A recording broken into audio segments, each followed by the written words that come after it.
Welcome back to our second interview with A.K.Wilder, author of Crown and Bones. And today we are going to be talking about marketing. My name is Carly Dalton, and with me is Brooke Klontz. And our mission is to equip writers with the tools necessary to become a successful author. So, A.K. Wilder also goes by Kim. So, Kim, would you mind telling us some marketing strategies that you use? Yes. First of all, it's really important. And it's really different. You almost have to become two people because as a writer, you work in isolation. Most likely, I don't know about you guys, but you switch everything off. You're in this cave-like atmosphere and you're creating a story and it's flowing out of you and you might spend years doing it. And you don't want to be interrupted. I get very cranky if I'm interrupted by the cats, by the grandkids, anything. It's like, yeah, leave me alone. Marketing is the opposite of that because it's all about connection. It's about making genuine connections with people of like-minded interest. It's 11th house. It's what we call, I'm an astrologer. And if you know anything about astrology, each house has got a kind of a platform or meaning. The 11th house is about birds of a feather, like-minded others, groups that resonate. And this is where you take your marketing.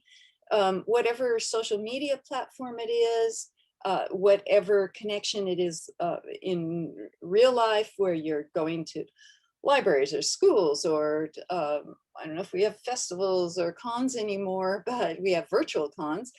However you connect, we can talk more about that, but however you reach out, it's about making friends. It's making friends with people of like-minded interests. So I think that is your first goal. And having said that, probably the most important thing once you decide, okay, I'm going to make friends, make sure that you're making friends on a platform that you love.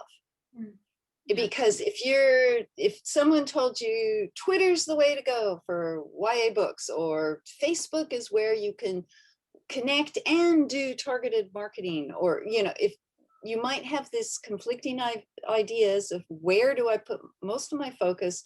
Oh, you better be a blogger. All those things are valuable potentially if you love them.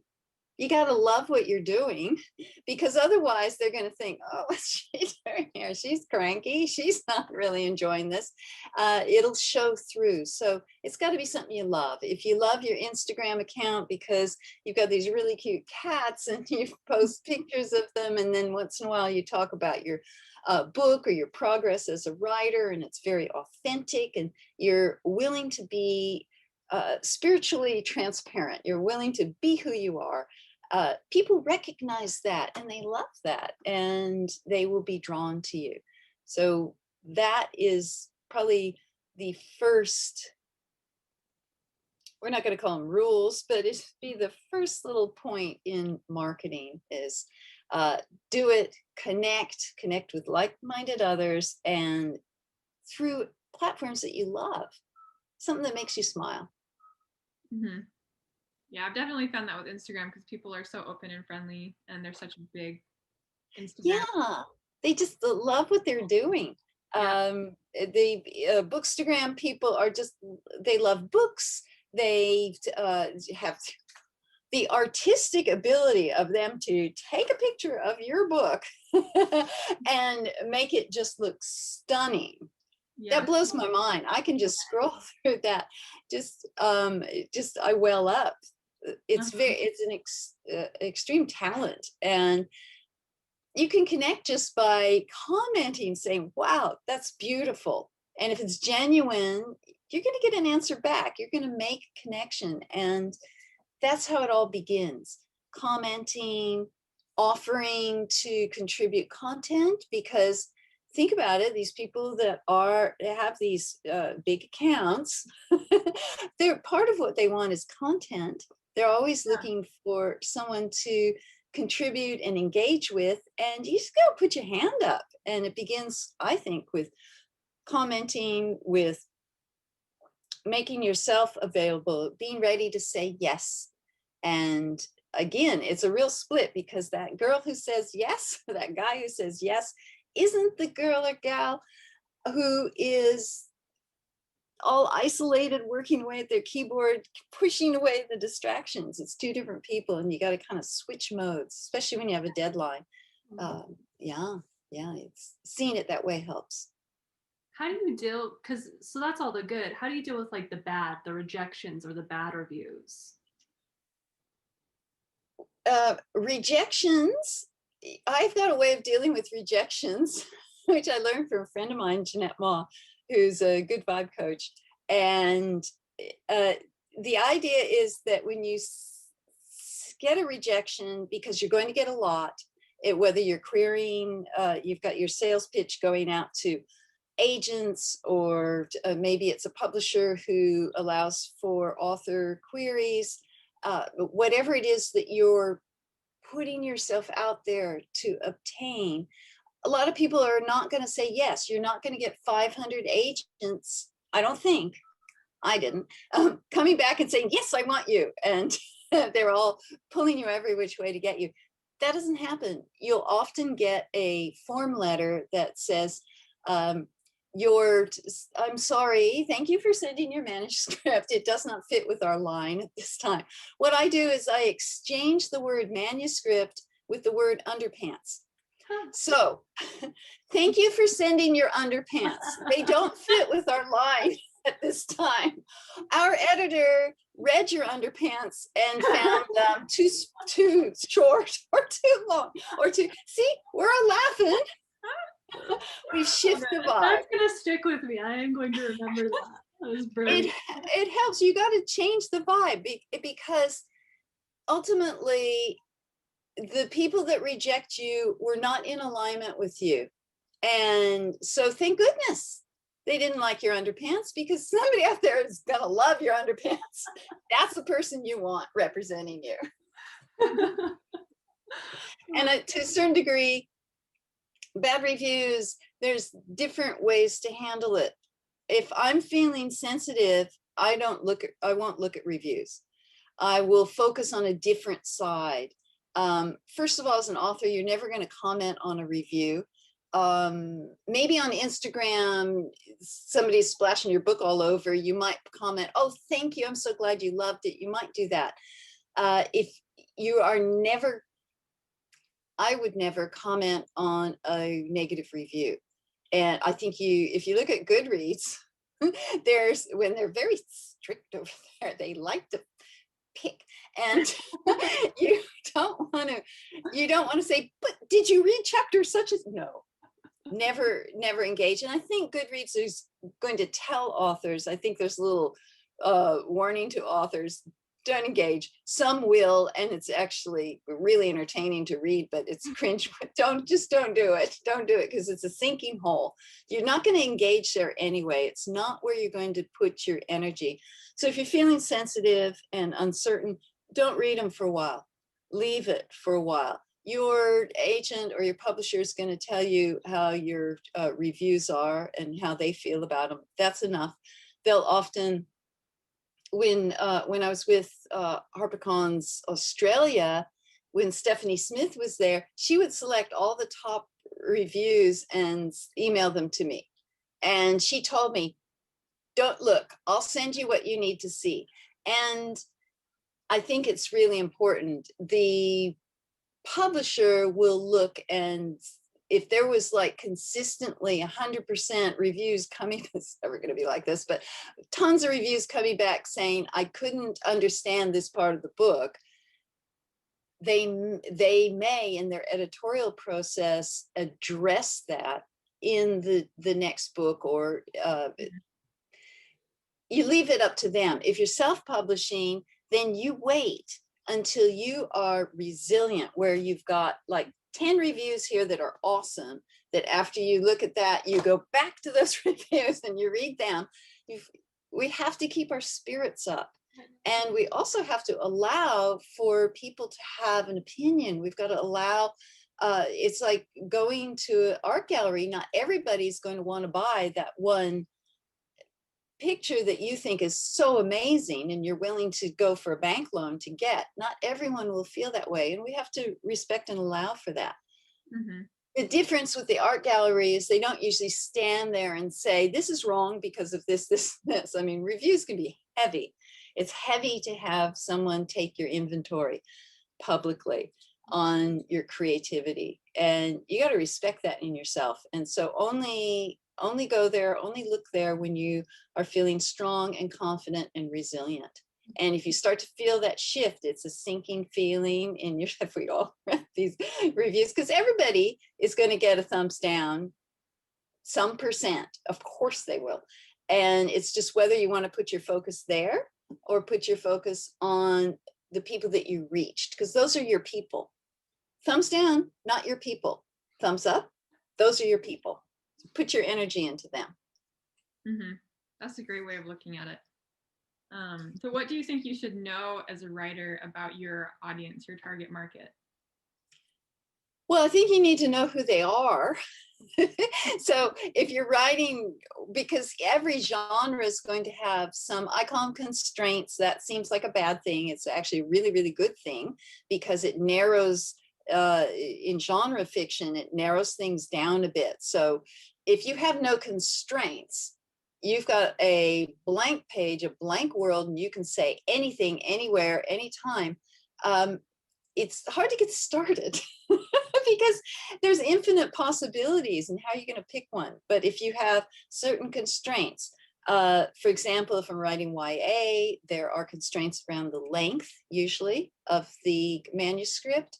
The publisher is going to let you know what that ideal length is, and there's a lot of reasons for it.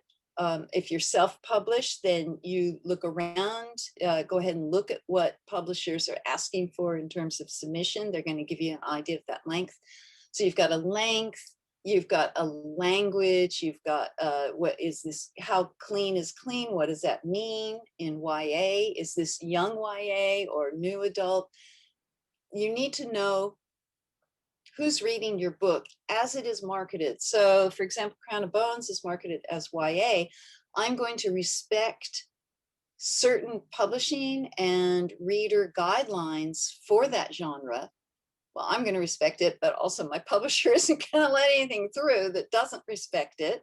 And at the same time, knowing that you're going to be read far beyond that genre, especially with YA. So people from 9-year-olds to 100-year-olds are going to read your book, and that's great. But write for the people that are the shelf that you're on in the bookstore. Picture where it's going to sit in the bookstore, and know what those reader expectations, publishing expectations, and certain do's and don'ts aren't. Doesn't mean you can't break some rules, and but start out knowing where you're crossing the line. That's really important. Same thing with adult fantasy or urban fantasy. There's just certain things that you need to know about the genre. Often a writer will come to me and say, oh, I'm working on this book. And I'll say, what genre? Because I want to get my mind wrapped around the relationship to the work right away. First thing I'm going to ask is, what genre? And often they'll say, oh, I'm not sure. It's a little bit this, a little bit that. You know what it is. Know your first answer. Once you know what the expectations are, again, it's okay to expand out beyond them. But you got to know where you're going off script. You got to know where you're expanding, and how you're going to, well, in my case, defend that or advocate for that with my publisher, who's going to say, no, it can't be that long. And I can come back and say, it needs to be that long. That kind of thing. Mm-hmm. Perfect. I think we got time for one more question. Okay. Do you have one that you specifically want to ask? Or I always like to ask, like, what's the biggest mistake that you've made? I always feel like that's always, you can learn a lot from. Or Okay. like one golden nugget, like the one thing, if you could tell anyone, authors or writers. what not to do. Okay, I'm going to tell you a story. What happened to me with the Crown of Bones, with this series. I started writing this 10 years ago and got an agent for it right away, and she loved it, and the whole process of finding the right publisher began. This was, for Crown of Bones, this is a very long process. And remember I told you last week about the map that I'd drawn? Mm-hmm. That map, which didn't look quite like the map in the book, that map was on my wall, and I looked at it and use it as reference and worked with it every day. After a few years of still not finding the right offer that we wanted for the series, the map's still on the wall. I'm working on another series, and every time I look at the map, I just felt this sinking feeling, this feeling like, this is my heart, and we don't have a deal yet. It's not going out yet. It was struggle. It started to become struggle. It started to become difficult for me. And one day I just let go. I let go, and I took the map down, put it in my drawer, and I said, what will be, will be. 4 hours later, my agent calls me. Stop it. We sold the books. Oh my God. Sold all 3 books. Oh. And I actually used that it was a profound feeling. Okay, tears when I took it down, tears when I put it back up. The universe. And that's when I started when I knew it was sold, that's when I got my GIMP shop, which is a Mac free open source Photoshop, and started making the real map. It was very symbolic. But I used this feeling, this incredible emotion, for an experience that one of my characters has when they've been struggling and struggling and struggling, and they finally let go, and then it happens. Anyway, so it wasn't a mistake. None of that was a mistake in terms of what built up and it was just a process. It was an experience. And I think everything that happens on your journey as a writer, nothing's a mistake. Even if you write back in the day, I've got like probably 4 unpublished novels that were my very beginning teething novels. No, those are not mistakes. There's actually characters and scenes from there that appear in books that were published. Everything is valuable. Every experience is valuable.